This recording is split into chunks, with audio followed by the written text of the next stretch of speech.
పరిశుద్ధ నామానికి మహిమ కలుగునుగాక. యేసుక్రీస్తు వారు పరిశుద్ధుడు, పరిశుద్ధుడు, పరిశుద్ధుడు. మనల్ని కూడా పరిశుద్ధంగా జీవించమన్నాడు. పరిమళ సువాసనాలు వెదజల్లించమన్నాడు. సర్వలోకానికి వెళ్ళి సర్వ సృష్టికి సువార్తను ప్రకటించండి అన్నాడు.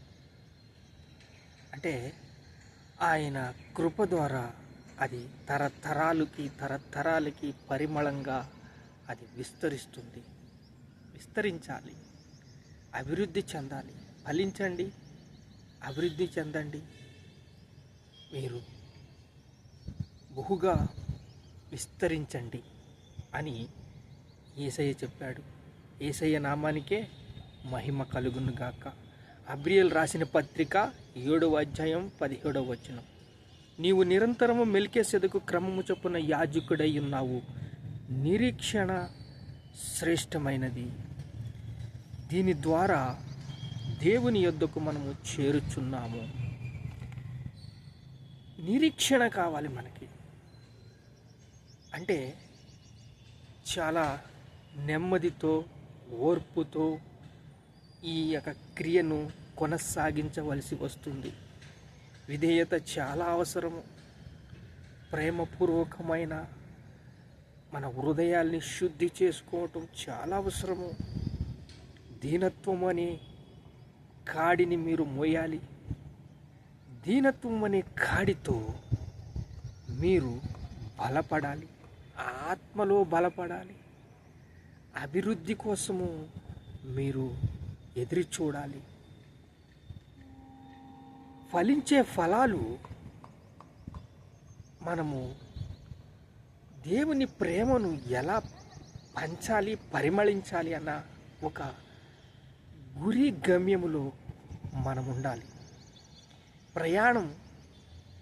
మనము ప్రయాణములో కృపను మోసుకుపోతూ ఉండాలి. ఒక గంపలో కృప వేసుకున్నాం అనుకోండి, మామిడి పళ్ళు వేసుకున్నారనుకోండి, వాళ్ళు చందాలకి అమ్మేసుకుంటారు. ఒక బత్త ఉల్లిపాయలు వేసుకుంటే వాళ్ళు అమ్మేసుకుంటారు. ఇది వాళ్ళ బిజినెస్. అలాగే మనం కృపను పంచేవారిలాగా మన ఉద్యోగాల్లో బాధ్యతలు, విధేయత కలిగి, దీనత్వం కలిగి, ప్రేమపూర్వకమైన ఒక సమర్పణ జీవితము సంధి చేసుకోవాలి, సిలువ సంధి చేసుకోవాలి. దేవుడు మనకిచ్చిన గొప్ప రక్షణను, ఆ సంతోషాన్ని, ఆ సమాధానాన్ని, ఆ శాంతిని పంచిపెట్టేలాగా ప్రకాశించాలి.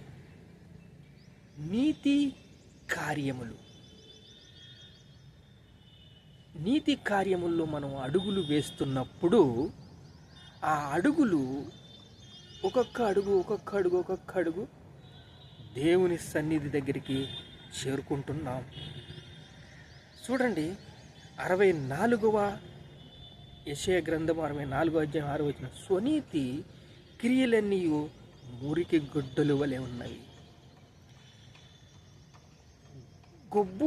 కొంపు వాసన వస్తున్నాయి, మురికి గుడ్డలు వలె వాసన వస్తున్నాయి.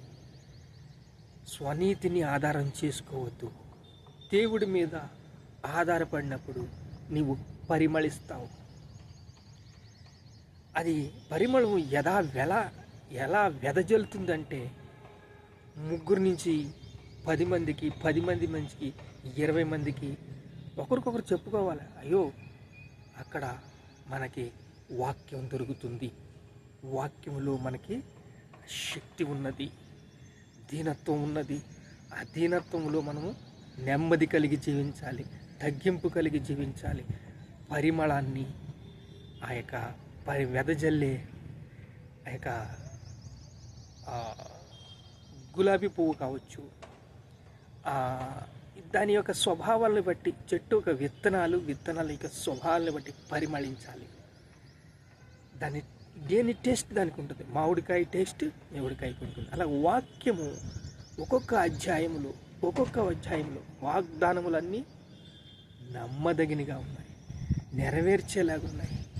దేవుడు మనకి చూడండి, ఐగుప్తు దేశంలో అక్కడి నుంచి తీసుకువచ్చినప్పుడు ప్రజల్ని దగ్గరికి చేరతారనుకుంటే ఇంకా కఠిన అయిపోతున్నారు, ఇంకా దూరం అయిపోతున్నారు, ఇంకా దూరం జరుగుతున్నారు. దేవుడికి దగ్గరగా జీవించటం లేదు. దేవుడికి దూరంగా అయిపోతున్నప్పుడు మన హృదయాలు మొద్దు బారిపోతాయి, మాడిబారిపోతాయి. సృష్టికర్త అంటారు, యేసుక్రీస్తు అంటారు, మాలో ఏమీ సర్లే అందరూ అంటున్నారు కదా అంటే దేవుడి నామాన్ని అవమానపరుస్తున్నావు, జాగ్రత్త. ఆయన కట్టడలు అనుసరిస్తున్నావా? నిరాశలో ఉండొచ్చు, నిస్పృహ నీకు రావచ్చు, వేదన నీకుండొచ్చు, బాధ నీకుండొచ్చు, వ్యాధి నీకుండొచ్చు. అన్ని అవసరాలు తీర్చడానికి ఆయన సమర్థుడు. మీ ఇంట్లో ఏదో యాక్సిడెంట్ జరిగి ఉండొచ్చు, మీ ఇంట్లో ఏదో ప్రేమకు విరుద్ధంగా ఒక చేదు అనుభవాలు రావచ్చు, కష్టాలు ఇమిడి ఉండొచ్చు. అంత మాత్రాన సృష్టిని సృష్టించిన మాట సెలవివ్వగానే సృష్టించిన సృష్టికర్త మెల్కీసెదెకు యాజకుడై ఉన్నాడు. ఆయన సర్వస్వాన్ని ఇడిచిపెట్టుకుని మన దగ్గరికి వచ్చాడు. ఆయన అర్హుడయుండి మనిషి రూపంలో వచ్చాడు. ఆయన రూపము మానవ రూపంగా వచ్చి ఆయన శిలువ మరణం పొందినంతగా తగ్గించుకున్నాడు. అది దీనత్వానికి సాదృశ్యం. నీకు ఆత్మలో బలం పొందాలన్న ఒక ఆత్రము నీకు ఉండాలి.